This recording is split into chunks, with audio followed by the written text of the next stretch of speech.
दोस्तों, welcome to back my YouTube channel. तो आज हम लोग स्टार्ट करने वाले न्यू सीरीज जो हम लोग बीपीएससी के प्रीवियस ईयर्स क्वेश्चन पेपर्स करेंगे। तो चलिए स्टार्ट करते हैं। आज हमारा पहला क्वेश्चन है कि प्राचीन काल में गंगा की दक्षिण के क्षेत्र को किस रूप में जाना जाता था। हमारा पहला क्वेश्चन आंसर है, ऑप्शन है तक्षशिला, दूसरा है चोल, तीसरा है अनर्थ और हमारा चौथा है उपरोक्त में से एक से अधिक या इनमें से कोई नहीं। तो आप आंसर बताइए, इसमें से आंसर क्या होगा। देखिए, इनमें से हमारा आंसर होगा इनमें से कोई नहीं। देखिए, ये हमारा आंसर है इनमें से कोई नहीं। अब इसमें रीजन जान लेते हैं ऑप्शन के बारे में। हमारा पहला का है कि प्राचीन काल में गंगा के दक्षिण क्षेत्र में क्षेत्र को मगध के नाम से जाना जाता है। जो प्राचीन काल था, गंगा के दक्षिण क्षेत्र को मगध के नाम से जाना जाता था। दूसरा हमारा है तक्षशिला, सिंधु और झेलम नदी के बीच में स्थित था। जो तक्षशिला था, ये जो ऑप्शन हमारा तक्षशिला दिया है, ये सिंधु और झेलम नदी के बीच में स्थित था। और हमारा चोल साम्राज्य हमारा जो था, गोदावरी नदी की दक्षिण में स्थित था। चोल साम्राज्य हमारा क्या था, गोदावरी नदी के दक्षिण में स्थित था। ठीक है। और रह गया बात हमारा अब तीसरा ऑप्शन अनर्थ। अनर्थ ये जो है, यह महाभारत के वर्णित प्राचीन भारत का एक वैदिक काल का साम्राज्य है, जो मोटे तौर पर भारत के उत्तरी गुजरात राज्य का निर्माण करता है। ये हो गया हमारा। हम दूसरा क्वेश्चन देखते हैं। दूसरा क्वेश्चन है हमारा, भारतीय उपमहाद्वीप में लोहे का प्रयोग कब प्रारंभ हुआ। पहला ऑप्शन है करीब 12,000 साल वर्ष पूर्व, सेकेंड ऑप्शन है 6,000 वर्ष पूर्व, तीसरा ऑप्शन है हमारा 9,000 वर्ष पूर्व और डी है हमारा उपरोक्त में से एक से अधिक। और हमारा ई ऑप्शन है इनमें से कोई नहीं। तो चलिए आंसर बताइए, इसका क्या होगा, जल्दी कमेंट करिए। इसका आंसर होगा ई, इनमें से कोई नहीं। अब इसके बारे में हम लोग जान लेते हैं क्या है। देखिए, भारतीय उपमहाद्वीप में लोहे का प्रयोग वर्तमान से मतलब आज से लगभग 3,000 वर्ष से पुराना है। पुराना सॉरी 3,000 वर्ष से पुराना नहीं है। यह अवधि किसी भी विकल्प, हमारा विकल्प ए, बी, सी, इनमें से तीनों में से किसी भी विकल्प का नहीं दिया हुआ, इसलिए इसका सही उत्तर होगा ई, इनमें से कोई नहीं। ओके दोस्तों, चलिए हम लोग अगला क्वेश्चन पे आते हैं।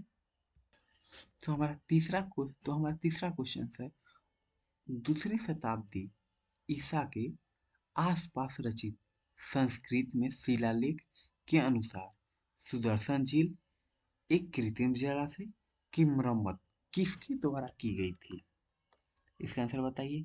ए कनिष्क, बी रुद्रदामन, सी हर्ष, डी उपरोक्त में से एक से अधिक या इनमें से कोई नहीं। देखिए, इसका सही आंसर होगा रुद्रदामन। आइए इनके बारे में जान लेते हैं हम लोग। रुद्रदामन वो एक भारत में सबसे प्रसिद्ध शक शासक हुआ करते थे। करीब 130 एडी से 150 एडी के बीच में यह प्रसिद्ध थे।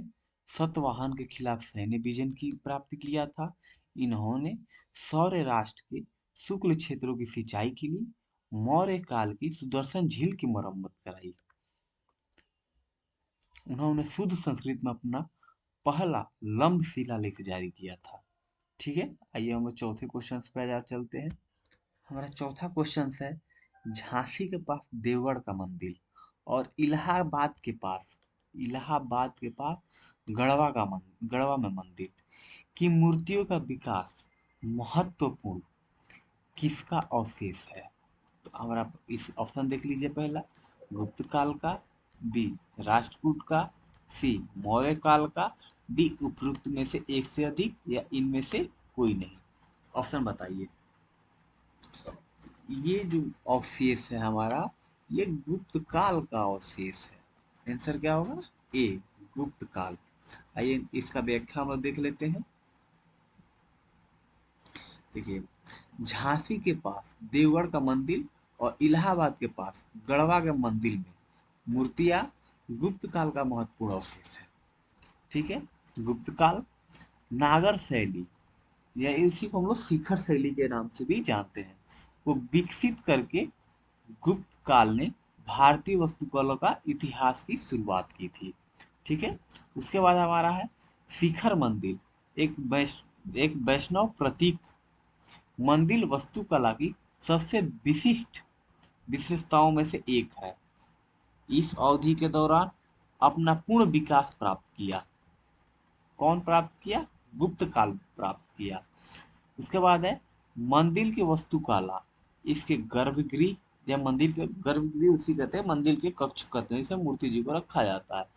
गर्भगृह के साथ जिसमें भगवान की छवि रखी गई थी। देखिए आइए यहाँ पे, इसमें भगवान की छवि रखी गई थी।